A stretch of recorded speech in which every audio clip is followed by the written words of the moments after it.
Sebuah sumur bor di Pamekasan, Jawa Timur menyemburkan api. Di sekitar lokasi kejadian, BPBD setempat bersiaga untuk menghindari hal yang tidak diinginkan.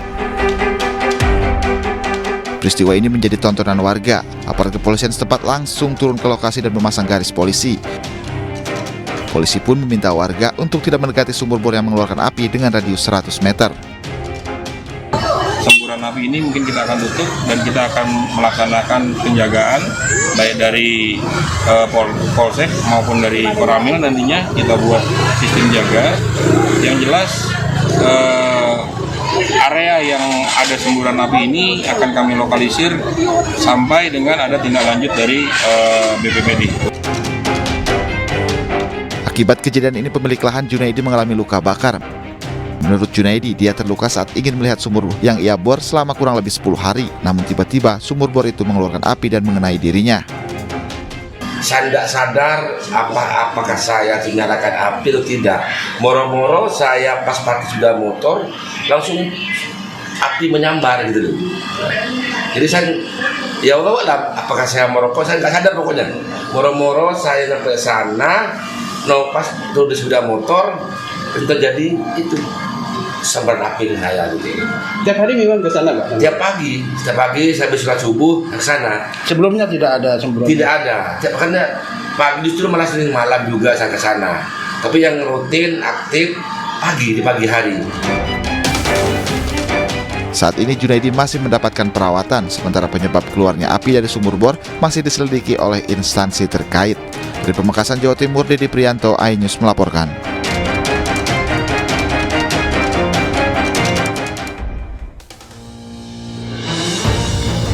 Selamat malam pemirsa, sumur bor di Pamekasan, Jawa Timur yang menyemburkan api tadi menjadi pembuka jumpa kita di iNews Prime. Tim hukum TPN Ganjar Pranowo Mahfud MD meminta Bawaslu agar lebih proaktif dalam menangani laporan terkait pemilu 2024. Saya David Silahoy, inilah iNews Prime.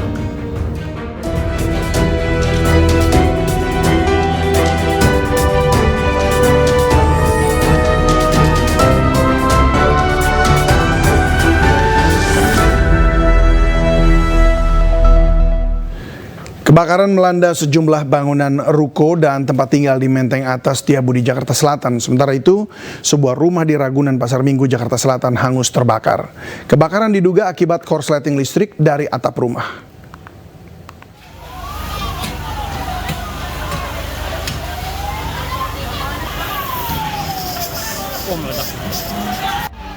Beginilah situasi kepanikan saat kebakaran besar melanda ruko dan rumah tinggal padat penduduk di Jalan Dr. Saharjo, Menteng Atas Setiabudi, Jakarta Selatan sore tadi. Di bawah guyuran hujan, kobaran api justru dengan cepat membakar ruko dan merambat ke bangunan lainnya. Asap tebal membumbung tinggi menutupi sejumlah bangunan yang terbakar. Seorang kakek tampak panik saat menyaksikan rumah yang ditinggalnya dilalap api. Petugas pemadam kebakaran sudah tiba di lokasi dan berupaya dengan cepat memadamkan api. Namun api sudah terlanjur besar dan merambat ke bangunan lain dengan material kayu mudah terbakar. Kebakaran di daerah Perak.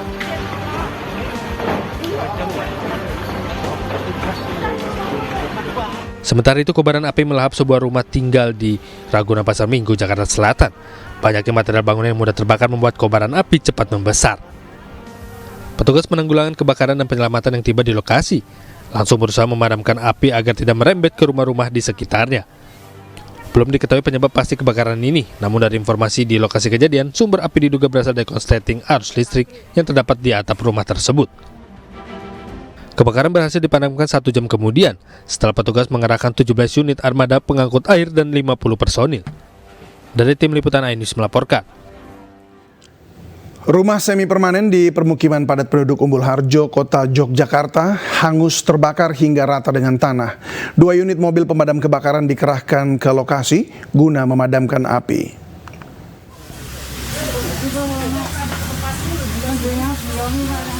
Rumah warga di Semaki Kulon, Umbul Harjo, Kota Yogyakarta ludes terbakar Kamis pagi.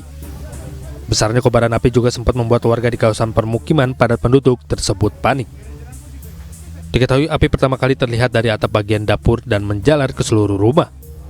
Hanya dalam waktu kurang dari 1 jam bangunan rumah semi permanen tersebut rata dengan tanah. Diduga api berasal dari kompor yang lupa dimatikan saat ditinggal pergi usai memanaskan masakan. Ya, mungkin karena beliau yang punya rumah itu bilangnya dia tuh jangan apa itu jangan manasi jangan. Tapi dia kan pergi. Oh, habis masak. Dia kan juragan ayam di pasar Tebet. Oh, gitu Pak ya. Jadi habis masak ditinggal atau gimana Pak? Guna memadamkan api, 2 unit mobil damkar dikerahkan ke lokasi kebakaran. Dari Yogyakarta, Daerah Istimewa Yogyakarta, Gunarto Farhan Ainis melaporkan. Hujan deras yang mengguyur Jakarta pada Kamis siang mengakibatkan underpass Dukuh Atas Menteng Jakarta Pusat terendam banjir. Selain underpass Dukuh Atas, pemukiman warga Pondok Karya Mampang, Jakarta Selatan juga tergenang air.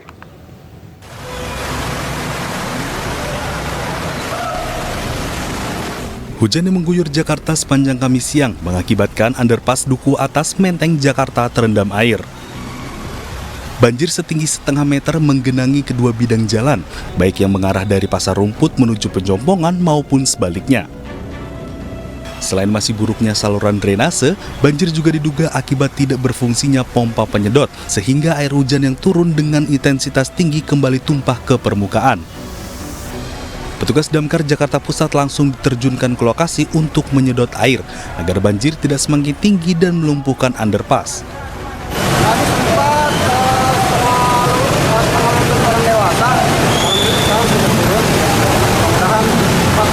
Bang, kendalanya apa sih Bang? Kendalanya mungkin ada karena memang air melimpah ya, hujan deras. Jadi ya limpahan dari ketinggian ini soalnya ini ada di flyover turunan.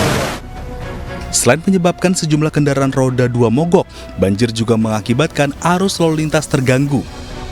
Akibatnya kemacetan parah tak terhindarkan.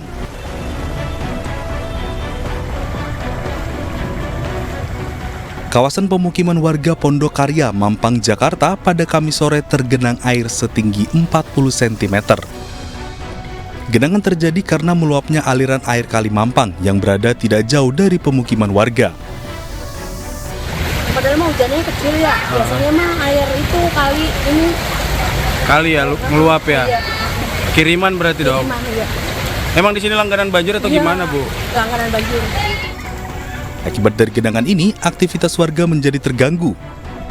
Warga berharap kepada pemerintah untuk segera menormalisasikan kali dan melaksanakan pengerukan agar kawasan tempat tinggal mereka tidak lagi banjir. Dari Jakarta, Rani Sanjaya, Helmi Sajangbati, iNews melaporkan. Ratusan rumah warga di Kota Bandung terendam banjir akibat tanggul Sungai Cikapundung jebol.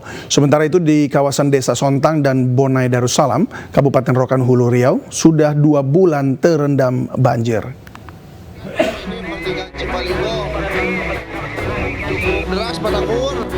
Ruas Jalan Mahar Marta Negara, Kota Cimahi, Jawa Barat nampak terendam banjir dengan aliran cukup deras akibat anak sungai Cibaligo meluap.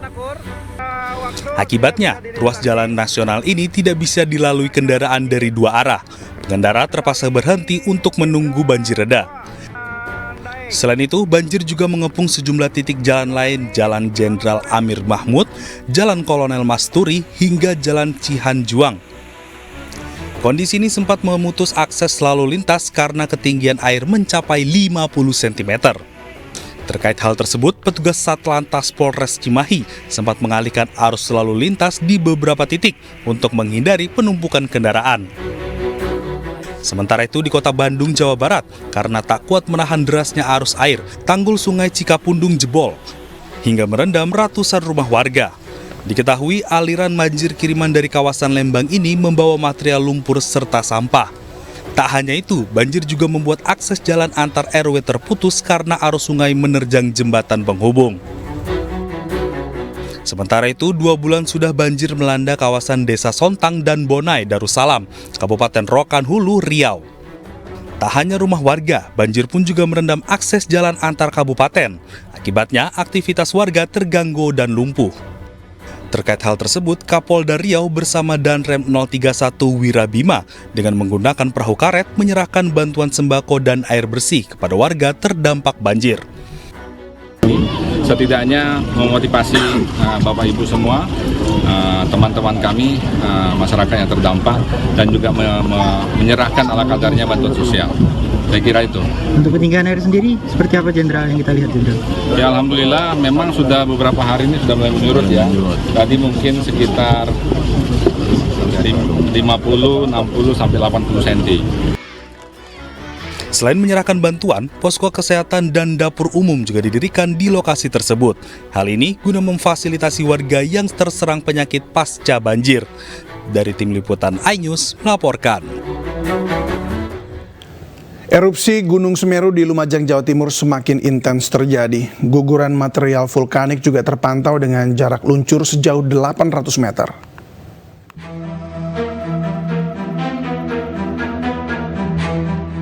Erupsi Gunung Semeru dengan skala cukup besar terpantau kamera pengawas di Desa Oro-Oro Ombok, Kecamatan Pronojiwo, Lumajang, Jawa Timur pada Kamis siang.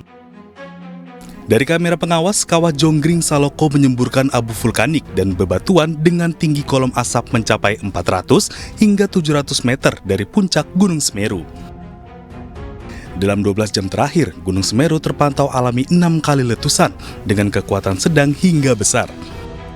Selain itu, guguran material vulkanik juga terpantau dengan jarak luncur sejauh 800 meter ke sisi tenggara. Dari data pos pengamatan Gunung Api Semeru, seismograf mencatat terjadi 42 kali gempa letusan dengan amplitudo maksimal 10 hingga 22 mm. Yang jelas potensi bahaya yang bisa diprediksi yaitu adanya awan panas guguran. Maka dari itu rekomendasi daripada BVMBG bahwa masyarakat tidak boleh beraktivitas sejauh 13 km dari pusat guguran dan 500 meter dari sepadan sungai. Petugas Badan Penanggulangan Bencana Daerah Kabupaten Lumajang terus mengimbau warga yang bermukim di kaki Gunung Semeru untuk selalu waspada karena status Gunung Semeru masih berada di level 3 atau siaga. Dari Lumajang, Jawa Timur, Yayan Nugroho, iNews melaporkan.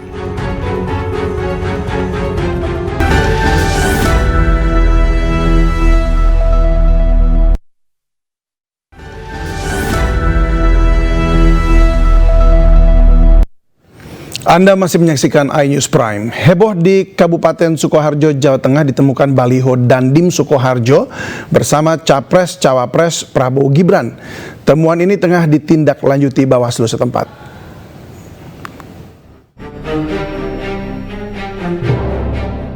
Inilah salah satu baliho yang sempat menghebohkan warga Sukoharjo, Jawa Tengah. Dalam baliho tersebut terlihat foto Komandan Kodim 0726 Sukoharjo, Letkol Slamet Riyadi, berdampingan dengan paslon Capres-Cawapres tersebut. Baliho berukuran 3 x 1 meter ini berada di 3 lokasi, diantaranya di Jalan Persawahan yang jauh dari keramaian, yakni di Kecamatan Bendosari dan Sukoharjo Kota. Baliho ini ditemukan oleh warga dan segera dilaporkan pada Bawaslu. Itu ada warga yang melaporkan kepada jajaran kami. Kemudian itu kami tertibkan terkait dengan ini, bagaimanapun juga itu kami menganggap bahwa ini juga ada upaya untuk menjadikan di Sukoharjo seperti itu. Jadi memang harus kami amankan. Kemudian beliau berdua tadi memastikan bahwa TNI dan Polri itu dalam pemilu tahun 2024 ini. Petugas Bawaslu Sukoharjo hingga kini masih menyisir seluruh wilayah untuk mencegah baliho sejenis terpasang kembali. Dari Solo, Jawa Tengah, Septiantoro, iNews melaporkan. Kinerja TNI, Polri, dan ASN kembali menjadi sorotan pada pemilu 2024. Ketua Umum PDI Perjuangan meminta mereka menjaga netralitas.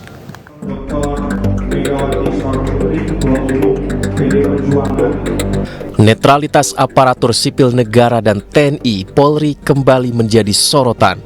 Hal itu kembali disoroti oleh Ketua Umum PDI Perjuangan Megawati Soekarno Putri dalam pidatonya di acara HUT ke-51 PDI Perjuangan Rabu siang. Megawati Soekarno Putri mengingatkan TNI, Polri, dan aparatur negara untuk netral dan utamakan keamanan rakyat, bukan golongan. Megawati juga mengingatkan agar tidak sembarangan menggunakan kewenangan untuk mengintimidasi rakyat. Mereka berani menyampaikan sikapnya. Insan pers juga terbukti mampu menjadi benteng demokrasi. Di tengah arus gelombang menjaga demokrasi itulah, maka kepada TNI, Polri, dan aparatur sipil negara harus menjaga prinsip netralitas. Meski demikian, Panglima TNI dan Kapolri telah menjamin netralitas bawahannya pada pemilu 2024. Dalam pemilu 2024, polisi tetap tegas, netral, dan hanya akan menjalankan tugasnya, yakni fokus melakukan pengamanan dalam rangkaian tahapan pemilu yang disebut Operasi Mantap Brata. Polri di dalam kegiatan pemilu tentunya memiliki tugas untuk melaksanakan pengamanan terkait dengan rangkaian tahapan pemilu. Jadi mulai dari awal pada saat mulai KPU, Bawaslu kemudian menyampaikan bahwa tahapan pemilu dimulai, maka di situ juga Polri menggelar yang namanya Operasi Mantap Brata. Hal senada disampaikan oleh Panglima TNI yang menjamin sanksi bagi anggotanya yang melanggar prinsip netralitas. TNI aktif tidak boleh berpolitik praktis. Apabila berpolitik praktis akan ada hukuman tindakan pidana ataupun teguran dari pimpinannya.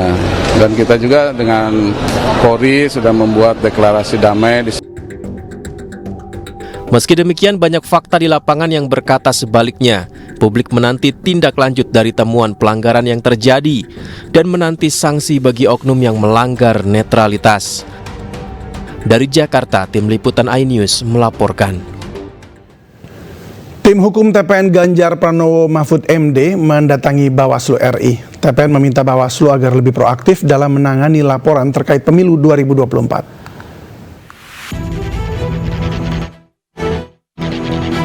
Tim hukum TPN Ganjar Mahfud mendatangi kantor Bawaslu terkait lembaga pengawas pemilu yang dinilai lamban dalam merespon laporan pelanggaran. Namun dalam pertemuan, respon dari Bawaslu positif atas laporan yang disampaikan oleh tim TPN bidang hukum. Pelaporan yang masuk tidak semua dapat dikategorikan sebagai pelanggaran, namun Deputi Bidang Hukum TPN juga melaporkan praktik politik uang dan transaksi mencurigakan yang dikeluarkan PPATK. Bawaslu sedikit agak lambat ya dalam melakukan reaksi. Tapi kami tidak menyaksikan ya niat mereka untuk melakukan sesuatu ya untuk menanggapi laporan-laporan yang ada. Dan kami ingin ya ke depannya ini karena pelanggaran itu akan makin banyak. Pelanggaran itu akan makin banyak ya dan kampanye itu kan akan mulai terbuka setelah tanggal 21 Januari. Nah, ini akan lebih banyak lagi. Sebelumnya, tim hukum TPN juga mendatangi kantor KPU Pusat Selasa siang. Dalam pertemuan secara tertutup, TPN membahas sejumlah hal terkait dengan penyelenggaraan dan partisipasi masyarakat dalam pemilu 2024. Dalam waktu dekat ini nanti KPU akan mengundang tim pasangan calon seperti yang sudah ya, rapat pertama kan dengan tim pasangan calon tentang apa saja yang kemarin terjadi, peristiwa apa dari aspek teknis penyiaran, aspek debatnya maupun suasana yang ada di situ, nanti kita evaluasi bersama-sama. Kedatangan TPN ke Bawaslu dan KPU dilakukan demi integritas pemilu 2024. Dari Jakarta, Anissa Septiarani, Sutrisno Rizky Solehudin, iNews melaporkan. Apa saja yang disampaikan tim pemenangan nasional Ganjar Mahfud ke KPU dan Bawaslu? Sudah tersambung dengan kami melalui Zoom, Heru Muzaki, Wakil Direktur Hukum TPN Ganjar Mahfud. Selamat malam, Mas Heru. Ya, selamat malam, Mas David. Ya, selamat malam. Terima kasih untuk waktunya. Sebagai informasi, kami juga tadi sudah menghubungi baik dari KPU maupun Bawaslu, namun hingga saat ini kedua pihak tidak bisa dihubungi. Baik, Mas Heru, apa saja yang disampaikan kepada KPU dan Bawaslu? Baik, pertama mungkin KPU dulu ya. Ya. Jadi untuk KPU sendiri, memang kita berangkat dari sebuah keresahan, Mas David. Jadi karena ada beberapa kinerja dan dari KPU yang kita soroti, utamanya mungkin ada dua hal yang menarik perhatian kita, yaitu surat suara yang di Taipei, kemudian ada juga mengenai simulasi surat suara yang dilakukan di beberapa daerah. Jadi kita berangkat dari keresahan itu dan kami melihat juga KPU perlu untuk mengklarifikasi ini kepada masyarakat, dan sehingga kita menanyakan itu langsung kepada KPU, dan ternyata alhamdulillah kita mendapatkan respon yang positif dari KPU. Kemudian KPU juga telah mengklarifikasi beberapa hal yang kami sampaikan kepada KPU, dan kami mendapatkan jawaban. Dan kami juga meminta KPU untuk lebih meningkatkan kinerja dan profesionalitasnya dalam menyelenggarakan pemilu. Mas Heru, boleh di-spill, Mas, apa jawaban dari KPU soal surat suara di Taipei dan simulasi surat suara yang dua paslon? Ya, untuk yang di Taipei itu diklarifikasi oleh KPU, memang pengiriman itu dilakukan lebih cepat mengingat ada tahun baru Imlek ya, untuk menghadapi tantangan logistik pada saat tahun baru Imlek. Jadi dikirimkan lebih cepat. Memang ada miskomunikasi antara KPU dengan PPLN di sana, yang harusnya suara-suara itu dikirimkan tanggal 2 sampai dengan 11 Januari, malah dikirimkan lebih cepat dan beberapa sudah ada yang dicoblos. Jadi memang itu ada faktor miskomunikasi juga dan ada faktor antisipatif juga. Untuk maaf saya lanjutkan, untuk yang surat suara simulasi itu mungkin ada beberapa hal-hal teknis oleh KPU yang diperlukan sebagai pertimbangan. Seperti contoh bahwa hanya dua paslon itu menggunakan surat suara yang sebelumnya, kemudian juga mereka juga mempertimbangkan bahwa nanti ada simulasi penghitungan suara juga, sehingga nanti akan menimbulkan keramaian di publik apabila nanti simulasi itu ada yang menang, ada yang kalah. Jadi sudah diklarifikasi oleh KPU dan beberapa ada yang kita bisa terima, beberapa juga kita juga merasakan itu hal yang teknis. Baik, kalau untuk yang di Taipei, untuk yang tercoblos itu apa klarifikasinya? Ya, itu juga sudah kami tanyakan karena kami melihat ada perbedaan pendapat antara Bawaslu dengan KPU, di mana KPU memandang bahwa surat suara itu rusak dan Bawaslu menganggap bahwa itu suara yang tidak sah. Jadi ini terminologi mana yang mau dipakai, karena implikasi hukumnya juga berbeda. Nah, sehingga KPU juga mengklarifikasi bahwa itu surat suara rusak. Kemudian surat suara itu akan dicap sebagai surat suara rusak di PPLN untuk kemudian dikembalikan ke KPU, dan KPU tidak akan menghitung suara-suara yang sudah tercoblos tersebut. Mereka akan mengganti dengan surat suara yang baru. Baik, adakah hal yang tidak bisa diterima oleh pihak TPN dari penjelasan KPU? Penjelasannya kami terima. Memang ada beberapa hal-hal teknis yang disampaikan oleh KPU, dan kami juga minta kepada KPU untuk lebih bisa menjelaskan itu ke publik supaya tidak ada simpang siur di publik, begitu. Baik, kalau ke Bawaslu apa yang disampaikan, Mas? Ya, untuk di Bawaslu, jadi kami memang menyoroti beberapa hal ya, terutama banyak sekali pelanggaran yang kami terima, karena kami juga membuka channel-channel atau kanal-kanal pengaduan, banyak sekali laporan, dan kemudian dari Bawaslu sendiri kan memang kita lihat ada beberapa kasus-kasus seperti kasus abdesi, pembagian susu di Car Free Day, kemudian laporan PPATK yang notabene merupakan berita-berita yang ada di masyarakat yang mencuat gitu. Kami itu bertanya kemana Bawaslu, mengingat sudah ada beberapa pemberitaan di media begitu ya. Kami mempertanyakan peran KPU dalam kasus-kasus ini, dan kemudian diklarifikasi oleh Bawaslu bahwa mereka melakukan beberapa tindakan-tindakan yang sebetulnya mungkin kurang disorot oleh publik. Contohnya untuk yang abdesi, Bawaslu sudah memberikan himbauan. Ya, meskipun himbauan itu tidak binding, tapi mereka sudah melakukan sesuatu dan itu tidak terkomunikasi dengan baik. Mungkin kami juga memberikan masukan dan saran kepada Bawaslu untuk lebih komunikatif lagi ke depannya sehingga kami bisa kawal kemana laporan ini berujung. Seperti itu Mas David. Baik Mas Heru, terima kasih banyak sudah berbagi bersama kami malam hari ini di iNews Prime, dan selamat berkampanye lagi ya, sukses untuk Anda. Ya baik, pemirsa, kita ke informasi selanjutnya. Capres nomor urut 1 Anies Baswedan disambut ratusan simpatisan dan pendukung saat berkunjung di Kota Kendari, Sulawesi Tenggara. Dan dalam kampanyenya, Anies Baswedan berjanji akan membangun iklim investasi yang berpihak kepada rakyat.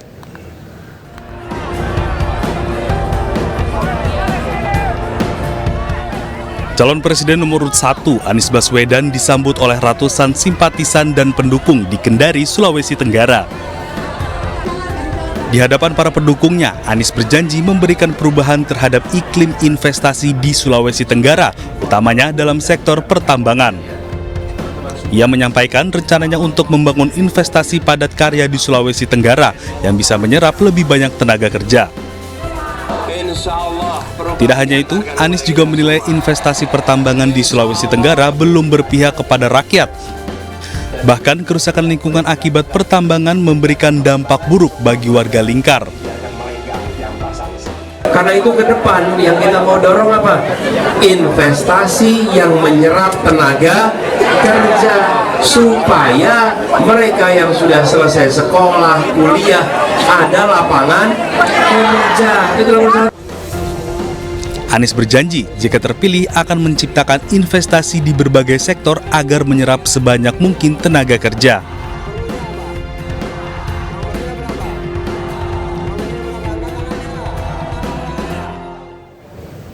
Capres nomor urut 2 Prabowo Subianto melanjutkan kampanyenya di Kota Bengkulu. Dengan menggandeng artis Raffi Ahmad, Prabowo menyampaikan program andalan di depan para pendukungnya.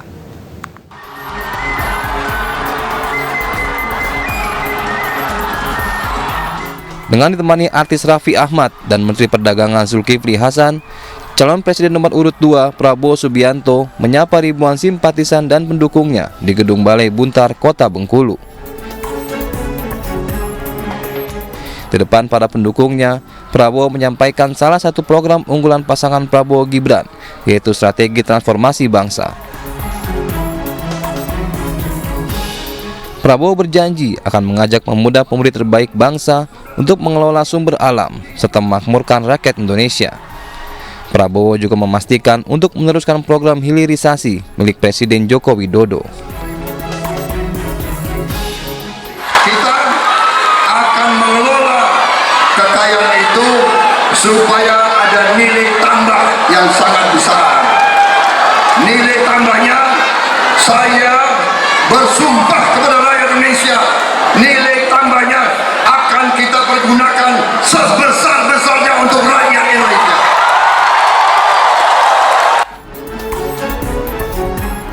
Selain itu, Prabowo kembali menekankan akan menjalankan program makan siang dan minum susu gratis bagi para pelajar di Indonesia jika menang dalam pemilu 2024.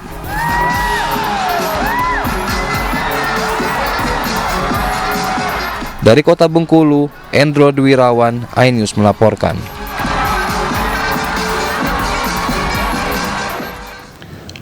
Capres nomor urut 3 Ganjar Pranowo menghabiskan malamnya menginap di rumah warga saat berkampanye di Brebes. Dalam kesempatan tersebut, Ganjar bercerita bagaimana program pendidikannya selama menjabat sebagai Gubernur Jawa Tengah.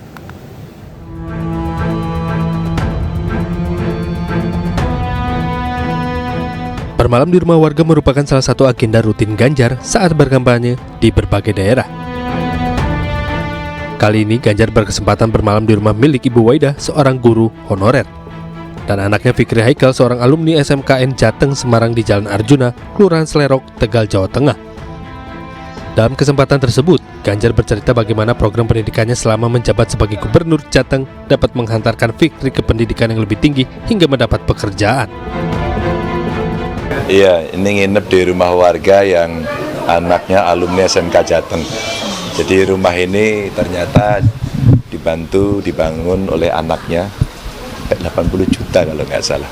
Belum selesai Pak, nanti saya terusin, waduh terharu saya. dan bisa tidur nyenyak. Dikasih sarapan apa namanya kalau nasi sini namanya? Nasi ponggol khas Tegal.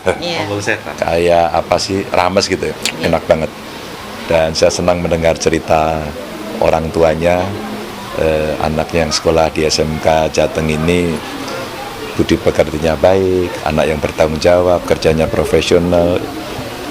Ingat orang tua itu sesuatu yang luar biasa. Dalam skala nasional, Ganjar akan menitik tumpukan pembangunan manusia pada pendidikan. Salah satunya melalui program Satu Keluarga Miskin, Satu Sarjana.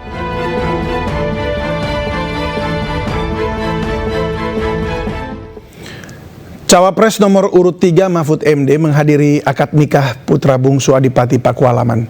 Mahfud terkesan prosesi ijab menggunakan tradisi Jawa, hukum Islam, serta hukum negara yang dibalut secara harmonis.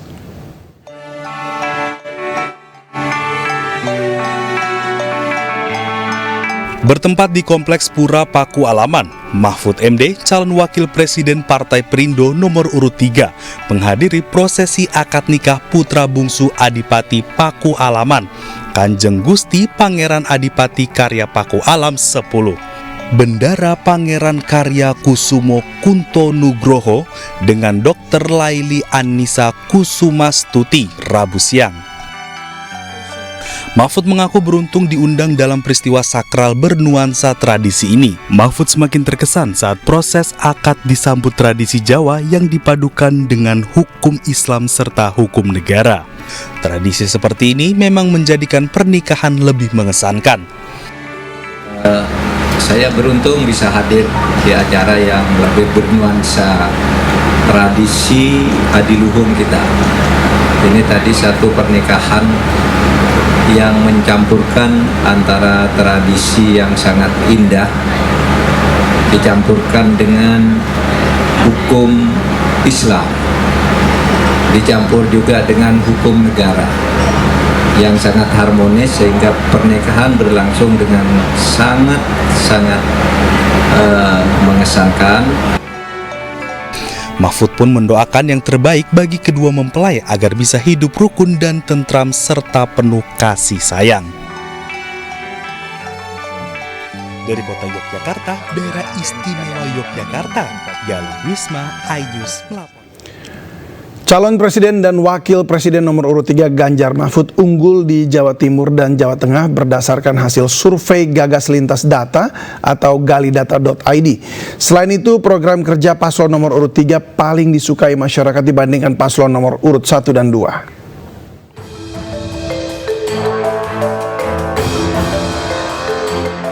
Gagas Lintas Data atau galidata.id menggelar survei elektabilitas 3 pasangan calon di Pilpres 2024. Galidata menyoroti sasaran suara di 3 provinsi, yakni Jawa Barat, Jawa Tengah, dan Jawa Timur. Hasilnya, Ganjar Mahfud unggul di Jawa Tengah dan Jawa Timur, sementara Prabowo Gibran unggul di Jawa Barat. Di Jawa Timur, Ganjar Mahfud unggul dengan elektabilitas 37,1%, disusun Anies Muhaimin dan di posisi terakhir Prabowo Gibran dengan 27,6%. Di Jawa Tengah, Ganjar Mahfud memperoleh elektabilitas 43,7%. Paslon 2 di 2 posisi 2, sedangkan Paslon 1 di posisi 3 dengan 24%. Sementara di Jawa Barat, Prabowo Gibran unggul dengan elektabilitas 40%. Ganjar Mahfud berada di posisi 3 dengan 22%. Untuk samping errornya 2,83% dengan tingkat kebiasaan 95%. Dan kita pengen tahu juga, terutama di Provinsi Timur, Jawa Tengah, dan Jawa Barat. Jadi kita pengen tahu ketika kita tambahan ya sampel masing-masing provinsi dalam kampus seperti apa hasilnya. Jadi dalam 1.200 itu mau bisa khusus di Jawa itu masing-masing kita tambah 800. Galidata juga menyoroti tingkat kesukaan masyarakat terhadap program 3 pasangan calon presiden 2024. Hasilnya, program kerja yang paling disukai masyarakat adalah program yang ditawarkan Ganjar dengan elektabilitas 56,8%. Sedangkan sisanya sebanyak 22,1% suka dengan program paslon 02 dan 21,5% menyukai program paslon 01. Sejumlah mahasiswa Universitas Negeri Jakarta melakukan aksi orasi dan membagikan selebaran stiker di Jalan Raya Pemuda Rawamangun, Jakarta Timur pada Kamis siang. Masa menolak politik dinasti dan penculik pada pemilihan presiden 2024.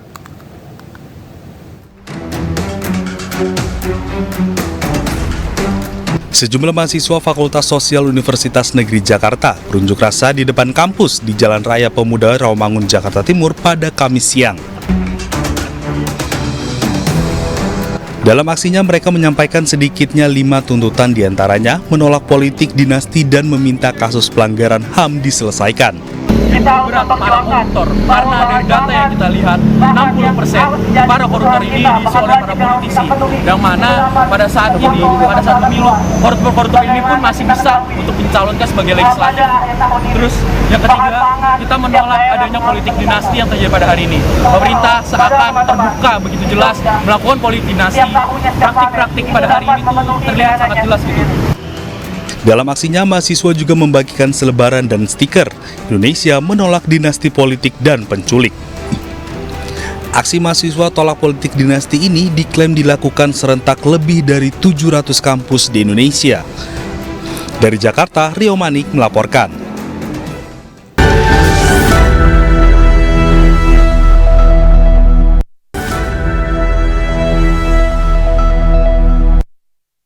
Pemirsa, iNews Media Group sebagai salah satu perusahaan media massa terkemuka berhasil menjadi market leader media pada tahun 2023. Performa ini digapai dengan melewati sejumlah tantangan yang kompetitif dengan melahirkan produk konten yang terintegrasi.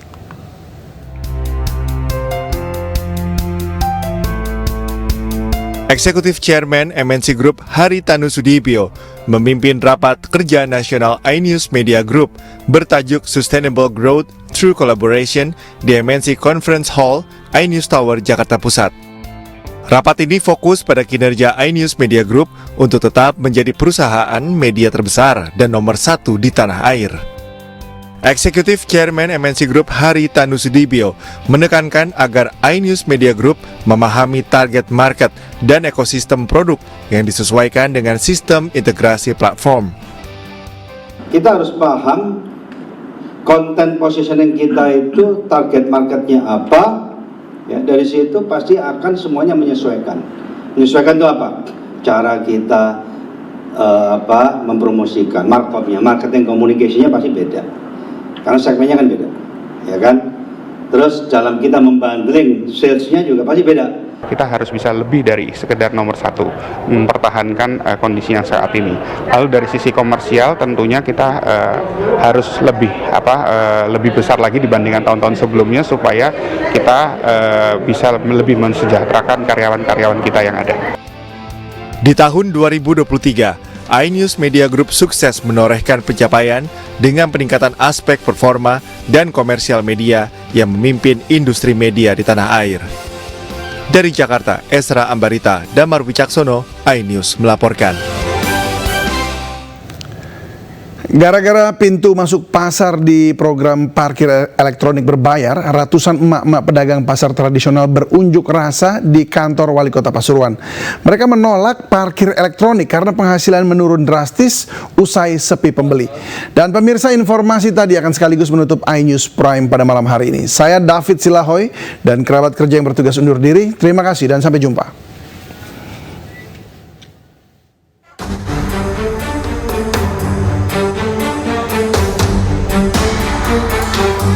Satu persatu pedagang pasar Kebon Agung mendatangi kantor Pemkot Pasuruan di Jalan Pahlawan, Pasuruan, Jawa Timur. Pasalnya, sejak penerapan parkir elektronik Pemkot Pasuruan, pembeli pasar nyaris tidak ada sama sekali. Saya minta dibuka pasar itu biar dibuka ya Bang, biar normal seperti sedia kala. Sepi Pak, pasarnya sepi teman Bang ya. Atas desakan emak-emak, pemerintah Kota Pasuruan akhirnya menunda penerapan parkir dan akan mengkaji ulang penerapan parkir. Kita sebagai pemerintah tentu harus juga mendengarkan, ibarat sebagai orang tua juga harus juga mendengarkan, mengolah data yang ada. Maka berkaitan dengan portal, hari ini hasil sharing dengan para pedagang pasar di pemerintah Kota Pasuruan, kita pending dulu untuk penerapan portal yang ada di Pasar Benang. Ratusan pedagang mak-mak kemudian membubarkan diri dengan tertib. Dari Pasuruan, Jawa Timur, Jaka Samudra, iNews melaporkan.